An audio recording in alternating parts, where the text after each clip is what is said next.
Hello, hello. Welcome to this last lecture of Module 4. And so what I'd like to do with this is, I'm not sure why I called this my research by exemplar, but it's, by example. I'm just going to give you where I am with this one concept that I decided to kind of carry through Fred Schaefer's class. And first of all, let me be the first to say it didn't really work. I kind of had to go through his class to understand what it is I was even thinking about. And, I tried to take it through all these exercises, all these worksheets that he did.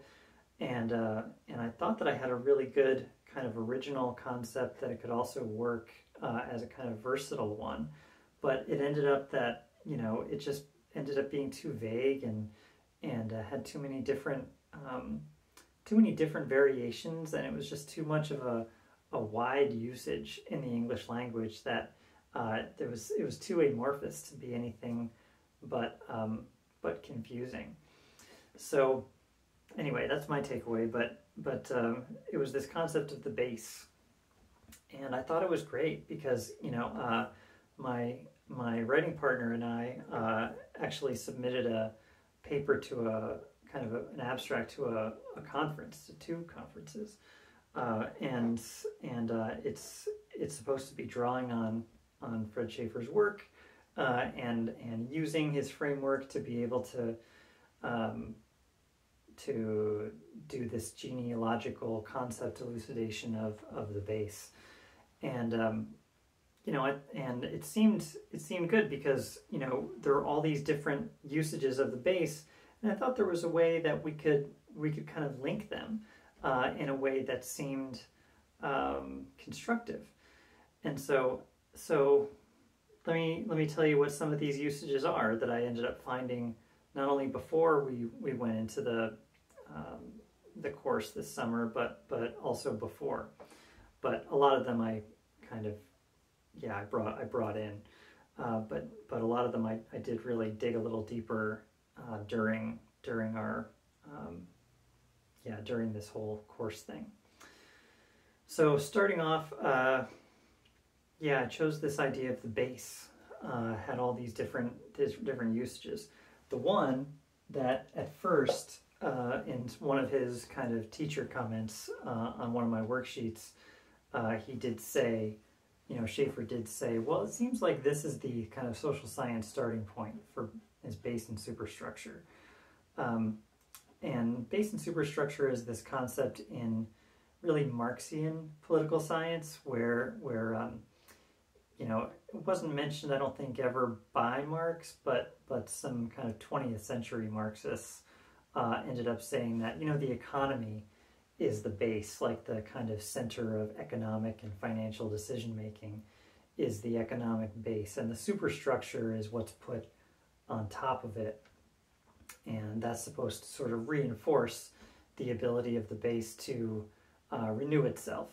And the superstructure is things like advertising and mass media and the things that are supposed to drive consumption and labor, and all the things that make capitalism work are kind of so capitalism being the base and the superstructure being culture and advertising and all the ways that we communicate with each other and promote all the things that we think we should economically interact with, whether that's consuming or producing, whatever. So base and superstructure is often talked about in terms of the critique of culture by critical theorists and Marxists and things in the 20th century especially.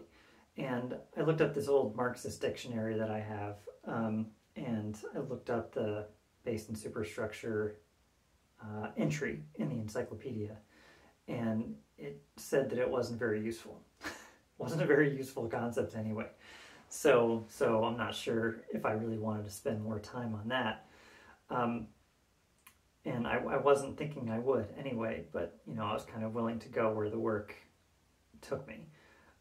There was another place that I was hoping to start at, which was this idea of a morally base thing.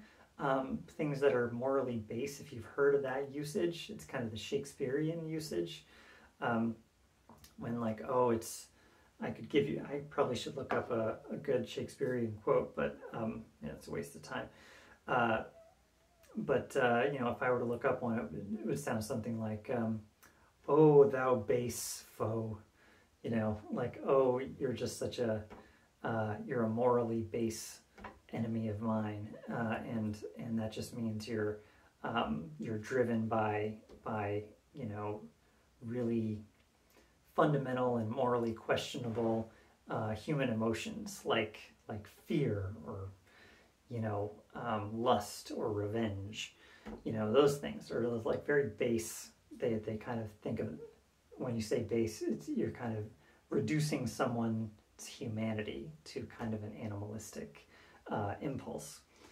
And so by calling them base, you're saying they're the lowest of the low. So there's all kinds of hierarchical, you know, directions you could go in terms of, you know, that it's the highborn people talking to the lowborn people and saying anything they do is morally base. So it's more like they're morally at the ground and we're high up in the clouds, you know. So it's just this kind of, so there's some political things you could do there, maybe, and maybe I was going to look for how the way we use base today, maybe that's somehow linked to that. But, you know, that was a stretch, and I think it's all a stretch. And a couple of the other stretches I tried were, you know, the base in terrorism. And this is a little easier. It's, you know, a military base. The concept of a military base apparently came about sometime in the 18th century, and the permanent military base more in the modern era. And that's the base of operations is really the translation of the you know, the Arabic way to say the base, or the base of operations, is Al-Qaeda. So I thought that could be a really interesting juxtaposition there of you know, of the way that we use base in the various ways juxtaposed with this kind of military base of operations. And also in a U.S. terrorist group now, kind of nationalist group called the Base, has sprung up in the last 10 years. So you know, that all was sort of potential. And what's the last one? Oh, and the morally base concept of, I think someone called Vitali. I'm probably pronouncing that wrong, but Bataille, I don't know. This scholar, this late scholar, I think, had coined the term of the concept of the base, which is something I was hoping to coin, but whatever. The concept of the base was talking about the morality of base culture and base morality. I'm sorry, the morality of kind of base behavior, and trying to sort of ungender that or reclaim it somehow in gender studies, particularly in queer theory. So you know, I'm not too familiar with that literature, and I was looking forward to kind of diving into it to see, you know, if some link could be found with the other linkage, which I thought was really important, which is, you know, the way that we throw around this idea of the base of the two political parties that we that the U.S. really privileges.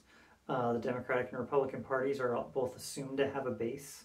If you remember from lecture 2, when I interviewed my dad, I said, politically, is there some base? And he said, yeah, you know, if you're a politician, you have a base, and you just have to win over a few more people, and you can win an election. And so that's really where my fascination came from, and the idea of, you know, when you call someone a member of a base, or a group of people a member of a base, does that rhetorically and then maybe substantively and psychologically dehumanize them in both your eyes and their eyes? The answer might be yes. And that was when, so after the class was over this summer, I decided I wasn't going to go to Fred Schaefer's office hours during the week. I was just going to try to get through his class, without any help really directly from him. And maybe that wasn't a great idea. But the point is I scheduled a conversation with him like a week after the course was over, and we ended up talking for about half an hour or an hour, and I asked him, to assess really like where do you think my concept can go, because I wanted to publish something about it, and I was feeling a little bit, like I hadn't been successful in doing that in the class.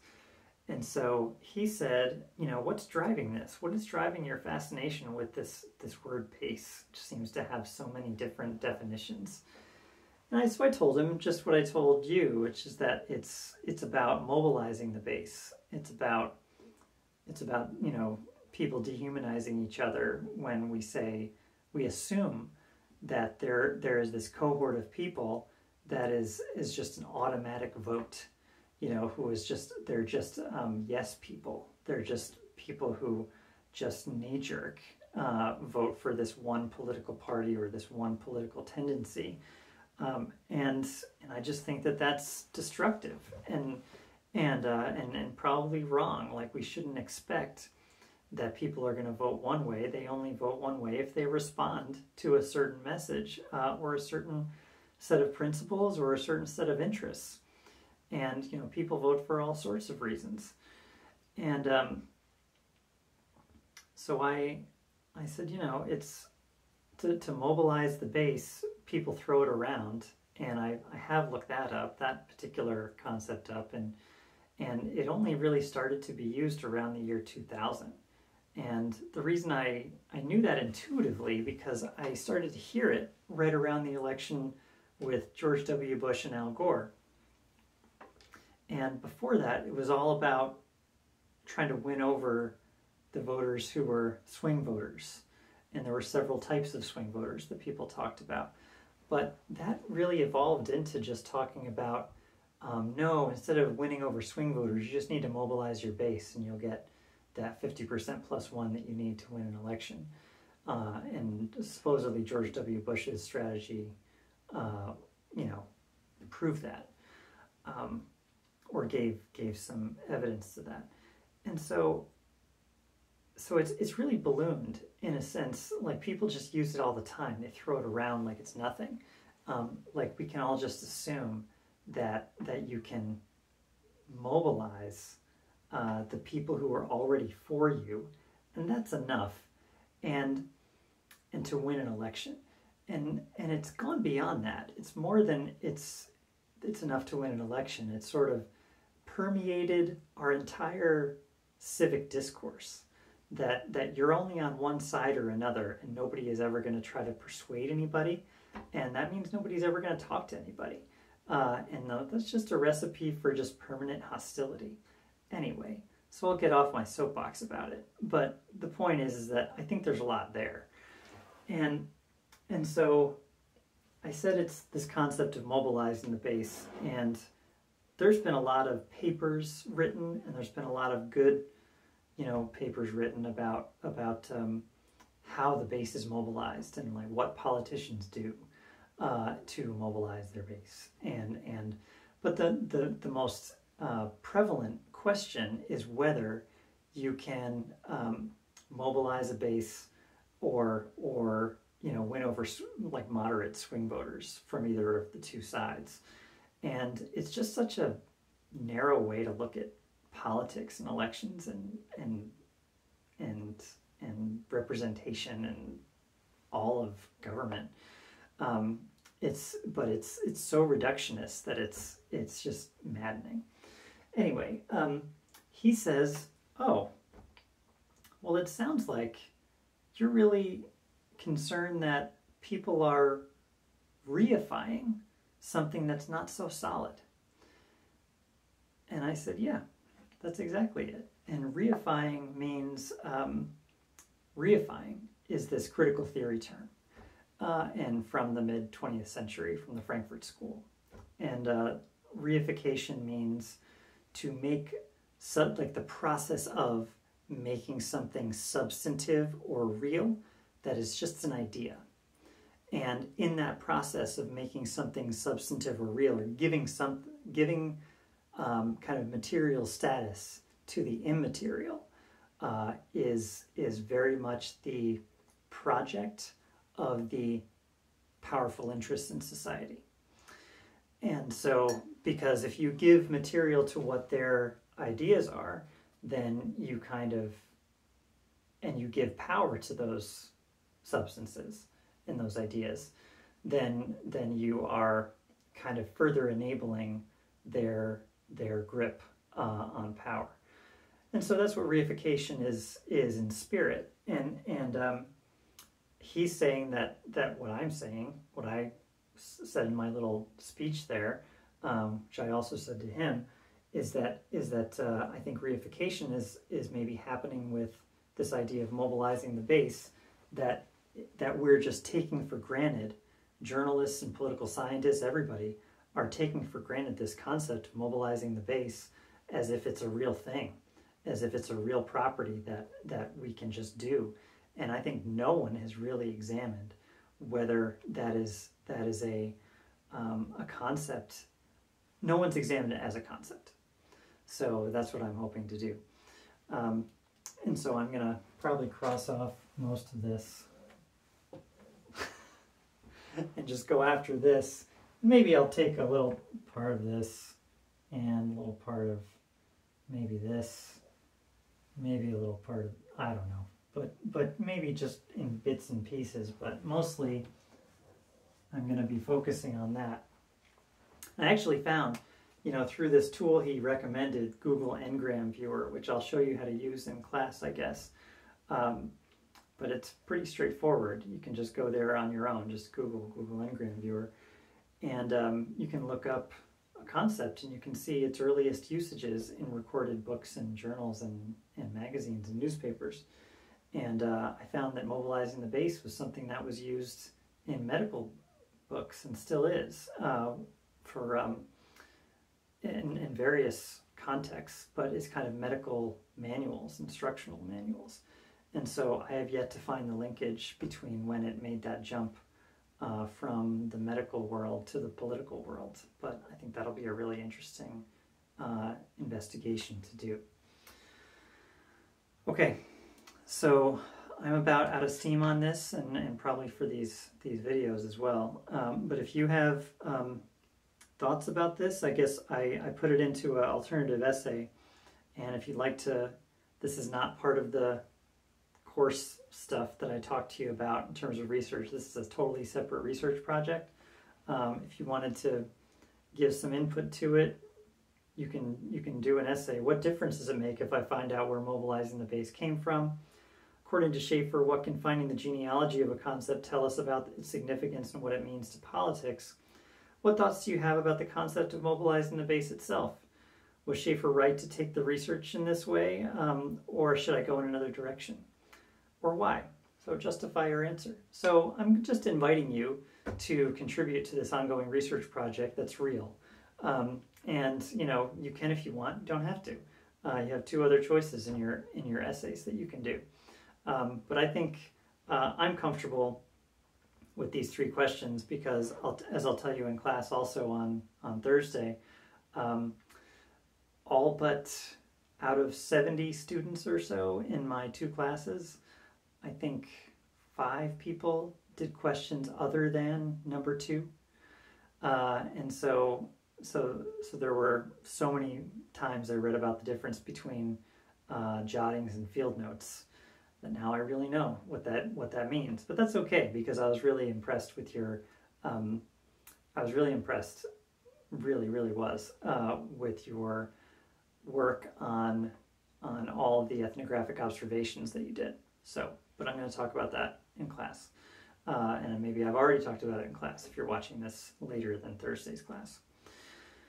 Okay, thanks for watching, and I will see you in the finding papers. Okay, ciao.